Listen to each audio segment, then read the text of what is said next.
अमरीकी सदर Donald Trump ने कहा है कि ऐसा नहीं करेंगे कि जंग से जल्दी निकल आए और मुश्किल दोबारा से खड़ी हो जाए। ईरान को एटमी हथियार हासिल नहीं करने देंगे। इसे ना रोकते तो इसराइल और यूरोप के पुर्जे किए जा चुके होते। फ्लोरिडा में तकरीब से खिताब करते हुए डोनाल्ड ट्रंप ने कहा कि ईरान के पास बहरिया, फिजाइया और कोई क़यादत नहीं रही। क़यादत बाकी न रहने पर अफसोस है। ईरान के पहले और दूसरे दर्जे की क़यादत मारी जा चुकी। ये बुरे लोग थे, इन्होंने 42,000 मुजाहिरीन को हलाक किया।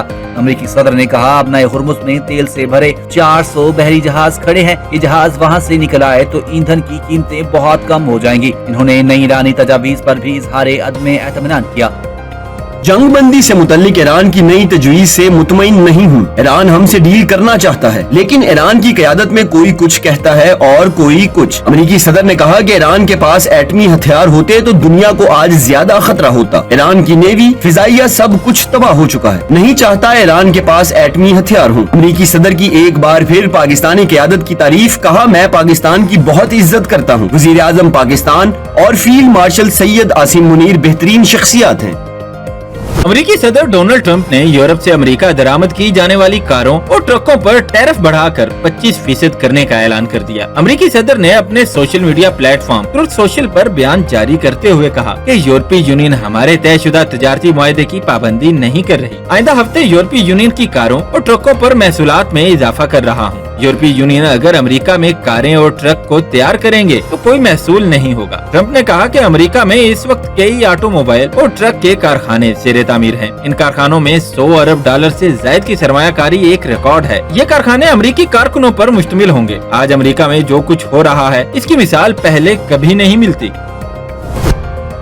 ईरान अमेरिका मुज़ाकरात। दोनों मुमालिक के दरमियान पाकिस्तान की सालिसी की कोशिशें जारी। पाकिस्तान खित्ते में अमन के लिए पुल का किरदार अदा कर रहा है। ईरान ने मुज़ाकरात के लिए अपनी नई तजावीज़ पाकिस्तानी सालिसों के जरिए अमेरिका को भेज दी। ईरानी मीडिया के मुताबिक ईरान की जानिब से तजावीज़ जुमेरात को भेजी गयी। मीडिया रिपोर्ट के मुताबिक अमेरिका की जानिब से गुज़िश्ता मुसवदा मुस्तरद होने पर तेहरान ने नई तजावीज़ अमेरिका को भिजवाई हैं।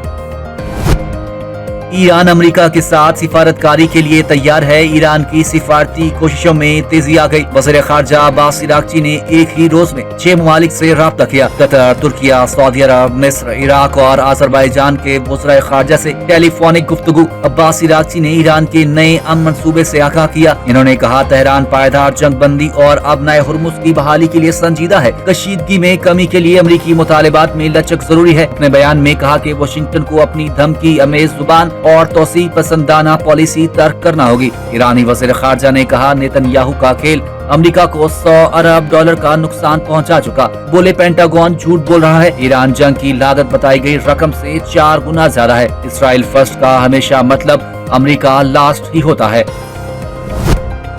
ईरान की वज़ारत ख़ारजा के तर्जुमान इस्माइल बकाई ने अमेरिका की जानिब से ईरान पर किए गए हमलों को जारियत करार दे दिया। अमेरिकी मौक़िफ़ को चैलेंज करते हुए कहा, ये कार्रवाइयाँ हरगिज़ सेल्फ डिफेंस के ज़ुमरे में नहीं आती। अपने बयान में इस्माइल बकाई ने सवाल उठाया कि किस चीज़ का दिफा किया। ईरान की जानिब से कोई मुसल्लह हमला हुआ था जिसकी बुनियाद पर ये कार्रवाई जायज़ करार दी जा सके, जबकि ऐसा नहीं। उन्होंने वाज़ेह किया कि इस सूरत हाल को सेल्फ डिफेंस कहना दुरुस्त नहीं, बल्कि ये ईरान के खिलाफ एक खुली जारियत है। चीनी वज़ीर ख़ारजा वांग यी और अमरीकी वज़ीर ख़ारजा मार्को रूबियो के दरमियान टेलीफोनिक राब्ता हुआ। चीनी मीडिया के मुताबिक दौरान गुफ्तगू चीनी वज़ीर ख़ारजा ने कहा कि ताइवान का मसला चीन के बुनियादी मफाद का मामला है। अमेरिका को अपने वादों पर कायम रहना चाहिए और दुरुस्त इंतखाब करना चाहिए। वज़ीर ख़ारजा वांग यी का कहना था, चीन और अमेरिका के ताल्लुकात मजमूई तौर पर मुस्तहकम रहे हैं। ताउन को बढ़ाना और इख्तलाफात को दूर करना चाहिए। सदर मुमलिकत आसिफ अली जरदारी चीन का 5 रोजा दौरा मुकम्मल करने के बाद पाकिस्तान वापस पहुंच गए। सदर जरदारी को सानिया एयरपोर्ट पर कम्युनिस्ट पार्टी के सीनियर रहनुमा वांग चियोंग ने अलविदा किया। चीन दौरे के दौरान पाकिस्तान और चीन में तामीराती मशीनरी, सेहत और मेडिकल टेक्नोलॉजी से मुतालिक मुआहिदों पर दस्तखत हुए। सेनेटर सलीम मांडीवाला और नायब सदर सैनिक ग्रुप और चेयरमैन ने मफाहमती याददाश्त पर दस्तखत किए। सदर जरदारी ने दोनों मुल्कों में मफाहमती याददाश्तों और मुआहिदे पर दस्तखत की तकरीब में भी शिरकत की। इस मौके पर पाक चीन 75 साल दोस्ती पर मबनी दस्तावेजी फिल्म दिखाई गई। दोनों मुल्कों में सहफरी की ताउन से CPEC से मुतालिक तामीराती मशीनरी और आलात फराहमी को फरोग हासिल होगा। سابق سینیٹر مشتاق احمد اسرائیلی فورسز کی تحویل سے رہا۔ نائب وزیر اعظم اسحاق ڈار کا مشتاق احمد کی استنبول منتقلی میں تعاون پر ترکی سے اظہار تشکر۔ سماجی رابطے کی ویب سائٹ ایکس پر اپنے بیان میں کہا، دفتر خارجہ اور یونان میں پاکستانی سفارت خانے نے مؤثر کارروائی۔ اسحاق ڈار نے کہا کہ سموتھ فلوٹیلا پر موجود افراد کی غیر قانونی گرفتاری کی مذمت کرتے فلسطینی بہن بھائیوں کی غیر مشروط حمایت جاری رکھیں گے۔ ون کانسٹیٹیوشن ایوینیو کا معاملہ، وزیر اعظم شہباز شریف نے اعلیٰ سطح کمیٹی تشکیل دے دی۔ وزیر قانون اعظم نذیر تاڑڑ کمیٹی کے سربراہ ہوں گے۔ وزیر مملکت برائے داخلہ طلال چودھری، سیکرٹری کابینہ، سیکرٹری کامرس بھی کمیٹی میں شامل۔ کمیٹی ایک ہفتے میں معاملے کا جائزہ لے کر جامع رپورٹ وزیر اعظم کو پیش کرے گی۔ معاملے میں کوئی بھی متاثرہ شخص اپنی معروضات کمیٹی کو پیش کر سکے گا۔ کمیٹی بلا تفریق فریقین کو سنے گی۔ چیف منسٹر پنجاب ہیں مریم نواز شریف صاحبہ، ان کا جو میگنیفیسنٹ پنجاب کا ویژن ہے جس کے تحت ہم 170 سائٹس پنجاب کی ٹورزم کی ریسکیو کر رہے ہیں، ریہیبلیٹیٹ کر رہے ہیں، رینوویٹ کر رہے ہیں، اپ گریڈ کر رہے ہیں، پروٹیکٹ کر رہے ہیں، اور اس کو پرائیویٹ پارٹنرز کے ساتھ ہم لوگ انشاءاللہ اس کے آپریشنز جو ہیں ان کو انویل کیا ہے اس ایکسپو نے، ان کو مزید آگمنٹ کر کے انشاءاللہ ہم اس کو امپلیمنٹ کریں گے۔ پنجاب میں ورثے، سیاحت اور سرمایہ کاری کے حوالے سے کانفرنس، سینئر صوبائی وزیر مریم اورنگزیب کی اختتامی تقریب میں بطور مہمان خصوصی شرکت۔ تقریب سے خطاب کرتے ہوئے سینئر صوبائی وزیر نے کہا کہ وزیر اعلیٰ مریم نواز صوبے کی ترقی و خوشحالی کے لیے پرعزم ہے۔ پنجاب کا ثقافتی ورثہ ہماری پہچان ہے۔ پنجاب حکومت سیاحت کے فروغ کے لیے اقدامات کر رہی ہے۔ سیاحت کا شعبہ معیشت کے لیے اہم ہے۔ مریم اورنگزیب نے کہا کہ سیاحت کے شعبے میں ترقی نجی شعبے کے لیے بھی احسن اقدام ہے۔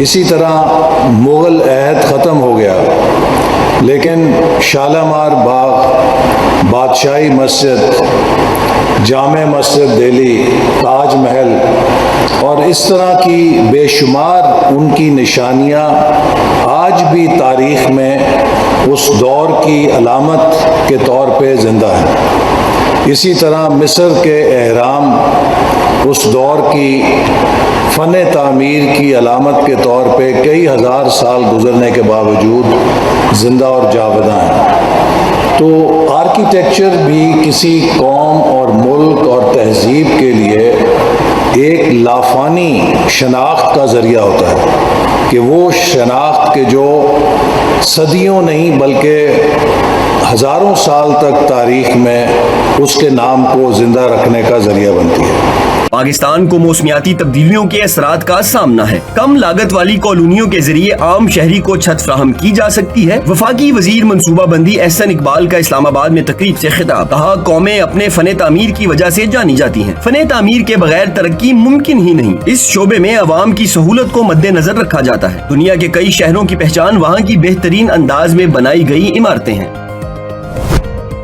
وفاقی وزیر داخلہ محسن نقوی کا FIA ہیڈ کوارٹرز کا دورہ، FIA ہیڈ کوارٹرز اور FIA اکیڈمی کی اپ گریڈیشن پروجیکٹ پر پیش رفت کا جائزہ لیا۔ انہوں نے جاری تعمیراتی سرگرمیوں کو اعلیٰ معیار کے مطابق جلد مکمل کرنے کی ہدایات کی۔ وزیر داخلہ محسن نقوی کی زیر صدارت FIA ہیڈ کوارٹرز میں اجلاس، محسن نقوی نے کہا، سال کے اختتام تک FIA کو جدید خطوط پر استوار کرنا ہمارا ہدف ہے۔ ادارے کی استعداد کار بڑھانے کے لیے انفراسٹرکچر، ٹیکنالوجی اور افرادی قوت کو بہتر بنایا جا رہا ہے۔ انہوں نے ہدایات کی کہ نئی بھرتیوں کے عمل میں میرٹ اور شفافیت کو ہر صورت یقینی بنایا جائے۔ وزیر اعلیٰ پنجاب عوام کی فلاح و بہبود کے لیے متحرک، وزیر اعلیٰ پنجاب رحمت کارڈ کا آغاز۔ وزیر اعلیٰ پنجاب مریم نواز شریف نے پہلے رحمت کارڈ پروگرام کا ڈیجیٹل افتتاح کر دیا۔ پنجاب میں پہلی مرتبہ 50,000 بیواؤں اور یتیم بچوں کی مالی امداد کی جائے گی۔ رحمت کارڈ کے لیے زکوٰۃ فنڈ سے 5,000 ملین کی ریکارڈ رقم مختص۔ معاون خصوصی راشد اقبال نصر اللہ نے رحمت کارڈ پروجیکٹ پر بریفنگ دی، بتایا وزیر اعلیٰ پنجاب رحمت کارڈ کے ذریعے 50,000 بیواؤں اور یتیم بچوں کو 1 لاکھ روپے فی کس دیے جائیں گے۔ شرعی طور پر زکوٰۃ کے مستحق مسلم بیوائیں اور یتیم بچے اہل ہوں گے۔ وزیر اعلیٰ مریم نواز نے رحمت کارڈ پروگرام کو شفاف، منصفانہ اور میرٹ کی بنیاد پر زکوٰۃ فنڈ کے استعمال کو یقینی بنانے کی ہدایت، کہا رحمت کارڈ پروجیکٹ قائد محمد نواز شریف کی رہنمائی میں شروع کیا گیا، جس کا مقصد مستحقین کے سماجی وقار اور معاشی خود مختاری کو یقینی بنانا ہے۔ مریم نواز نے کہا کہ خواہش ہے پنجاب میں کوئی بیوہ اور یتیم بچہ خود کو بے سہارا اور بے بس محسوس نہ کرے۔ बसंत फेस्टिवल 2026 की कामयाबी। पंजाब हुकूमत ने 2027 में पतंगबाजी के लिए नए कवायद जवाबित का ऐलान कर दिया। 30 दिसंबर 2026 कवायद जवाबित पर अमल दरामद की डेड लाइन मुकर्रर कर दी। वजीर आला पंजाब मरियम नवाज की हिदायत पर अवाम की जानो माल के तहफ्फुज को यकीनी बनाने के लिए कवायद जवाबित जारी किए गए। बच्चों की हिफाजत अव्वलीन तरजीह। छतों पर भागना कूदना, किनारों से लटकना और जारहाना अंदाज में पतंग लूटने पर मुकम्मल पाबंदी आयद। वालिदैन और सरपरस्तों को हिदायत की गई है कि वो बच्चों की मुसलसल निगरानी यकीनी बनाएं। बच्चों को बड़ों की निगरानी के बगैर छत के किनारों के करीब जाने की इजाजत नहीं होगी। पतंगबाजी के दौरान ऊंची आवाज में मौसीकी, डीजे सिस्टम्स और शोर पैदा करने वाले आलात के इस्तेमाल पर मुकम्मल पाबंदी होगी। हादिसे या कानून की खिलाफ वर्जी की सूरत में इमारत के मालकान, इवेंट के मुंतजमीन को जाती और मुश्तरका तौर पर जिम्मेदार ठहराया जाएगा। खिलाफ वर्जी करने वालों के खिलाफ सख्त कानूनी कार्रवाई अमल में लाई जाएगी। पतंगबाजी के नाम पर इंसानी जानों से खेलने की इजाजत किसी सूरत नहीं दी जाएगी। वजीर आला मरियम नवाज शरीफ का तमाम डीसीज और डीपीओज को कवायदो जवाबत पर 100% अमल दरामद यकीनी बनाने का हुक्म। कहा, हिदायत पर अमल दरामद हर शहरी, इमारत मालिक और मुंतजिम के लिए लाजमी होगा। पतंगबाजी सिर्फ मजबूत और महफूज छतों पर की जा सकेगी। वजीर आला पंजाब ने कहा कि शहरी बसंत के दौरान हिफाजती इक़दामात यकीनी बनाएं। हुकूमत महफूज बसंत मनाने में आपके साथ है।